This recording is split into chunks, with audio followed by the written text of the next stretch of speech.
Hello everyone, welcome to Beck's Business Bits. Today's is going to be about the multiple offers.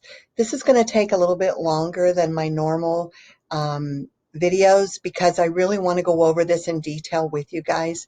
So if you can't watch this now, please save it and watch it when you have a second, but it's very important for you to watch it to the end.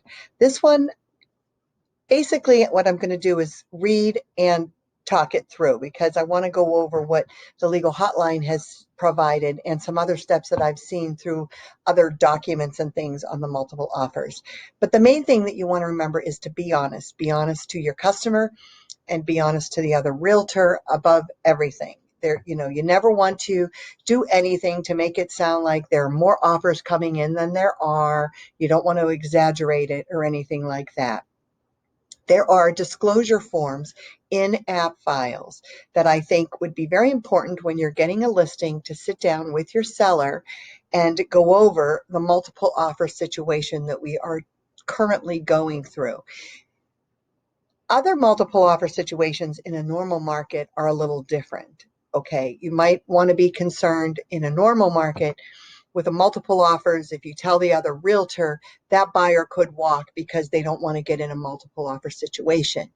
But in today's crazy market, it's all multiple offers. And if they want to get a house, they have to jump in and play the game, unfortunately. So this current market is very unusual. People who have been in real estate for 30, 40 years say that they've never seen it this crazy. Nationwide. Maybe in California, it's always multiple offers, and you always hear about it going over the asking price and that sort of thing. But Michigan, other places in the United States, that's not something that we're used to seeing, including Florida.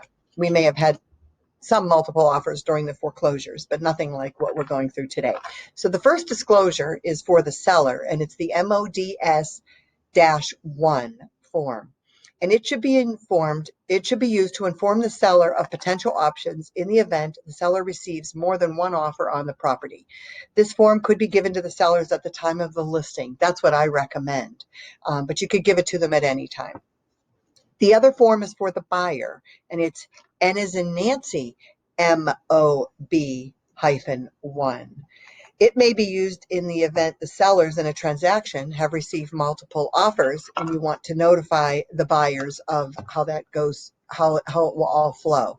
So pull both of those up, look them over. If you have any questions, let me know, but start using these forms.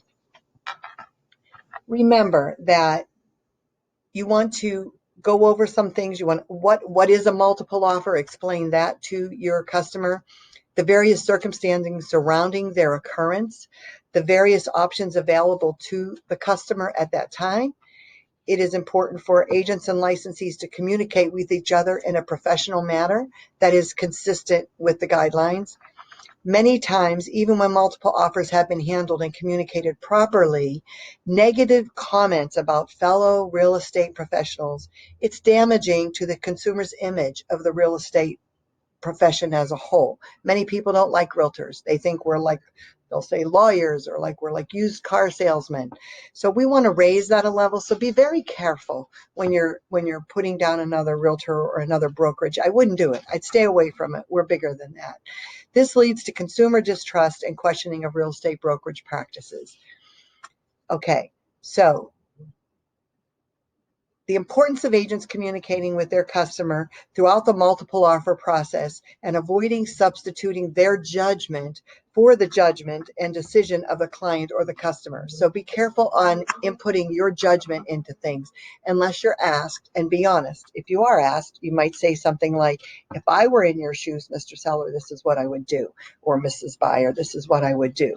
I think you get what I'm saying, but it's really their decision. Okay, the first general issue is whether the seller will want to alert all prospective buyers that they are in a multiple offer situation, thereby creating a sense of urgency among buyers to encourage them to make their highest and best offer. Or alternatively, is the seller concerned that some buyers may not want to participate in a bidding contest and thereby drop away from the multiple offer situation? Again, in a more normal market, that's what could happen if you tell another realtor that there could be a multiple offer situation.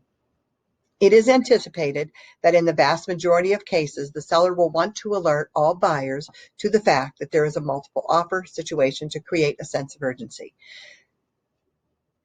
Listing agents should have a discussion with their client, again, like I said, even prior to listing the property, but about the potential of multiple offers.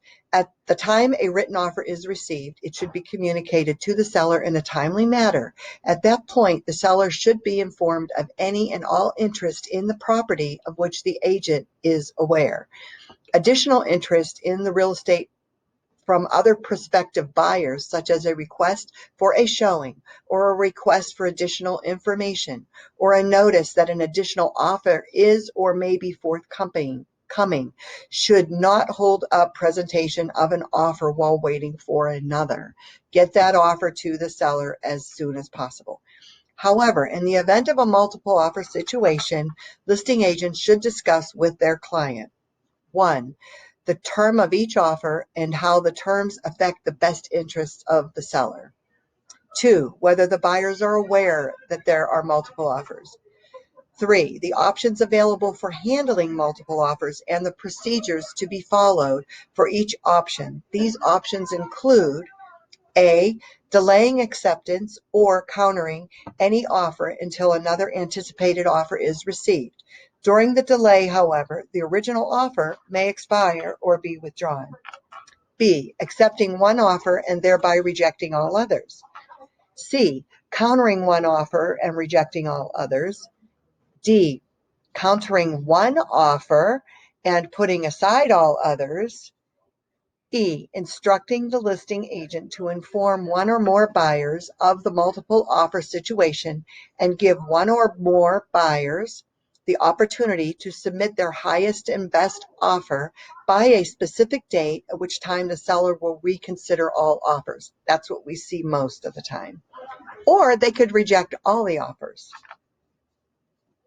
The potential that during the counteroffer process in a multiple offer situation, one or all of the buyers may withdraw their offers to the seller's acceptance, particularly when informed of a multiple offer situation.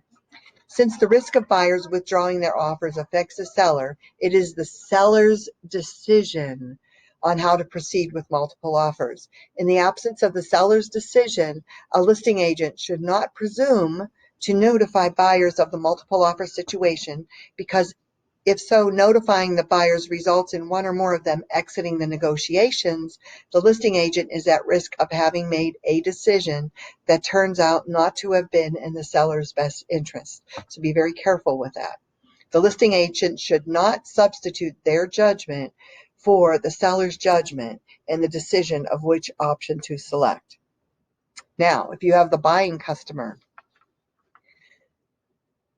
there is no duty on the part of a listing license to disclose the existence of multiple offers to buyers or sellers.